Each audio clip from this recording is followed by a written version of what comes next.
One of the not so frequently asked topics in Evony is regarding prestige and rank. But did you know that prestige and rank can play a valuable part in your future development? Maybe you did, maybe you didn't. But answer me this. Off the top of your head, without checking, do you know what your current rank is? Okay.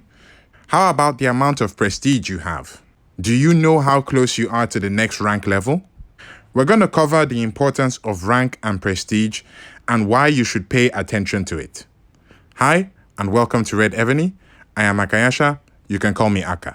Now, there are a few ways to check your rank and prestige, but the main way is through the menu here, and we click on ranking. Then we go to ranking. It brings up this page, and what we're looking for is at the bottom where it says rank detail. We click on that, and it gives us the details of all the ranks available in Evony. Here, we have the conditions for promotion to each rank. The amount of prestige listed here isn't really something that you should worry about because pretty much most active players will be able to clear this basic prestige requirement easily. What is important here is the ranking requirements on the right. And for this, it states that each rank has a set number of players that can be within that rank. So for example, Archduke can only have 10 people within the server, Duke can only have 40, Earl 90, and so on.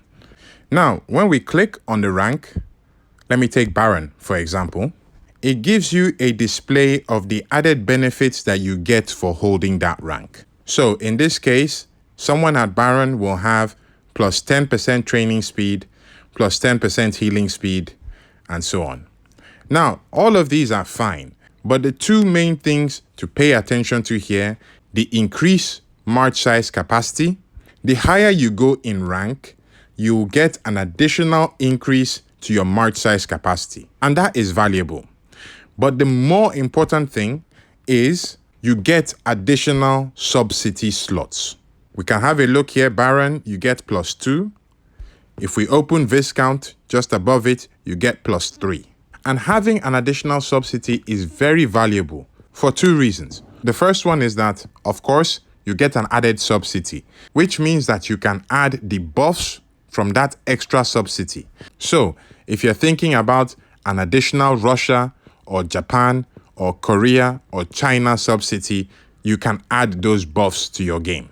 The other added benefit of having an additional sub-city is that you have an additional sub-city mayor, and that means more debuffs. You get the debuffs from the mayor, but you also get the debuffs from the gear that will go on the mayor. So we are talking about potentially increasing your debuff capacity for any stat by 50 to 60%. And that can be huge in future as you go further on in the game. For servers that have been open for a while, let's say 1 year plus, these ranks are pretty much established and people kind of know where they are. But for early servers, it is very important that you try and get as high in the ranks as quickly as you possibly can. Here we've compared Baron and Viscount, but let's have a quick comparison on the difference between a Viscount and a Duke. Here, for the training speed, for the healing speed, Duke has an added 15% over a Viscount, and there are other things. For the march size capacity, Duke has an extra 15,000 march size, but for the sub-cities, a Duke has an extra 2 sub-city slots than a Viscount would have. The importance of this cannot be understated, and it is something that you will feel directly as you go further along in the game. So, it would be good to keep an eye on your prestige and your rank as early as possible and do what you can to increase it.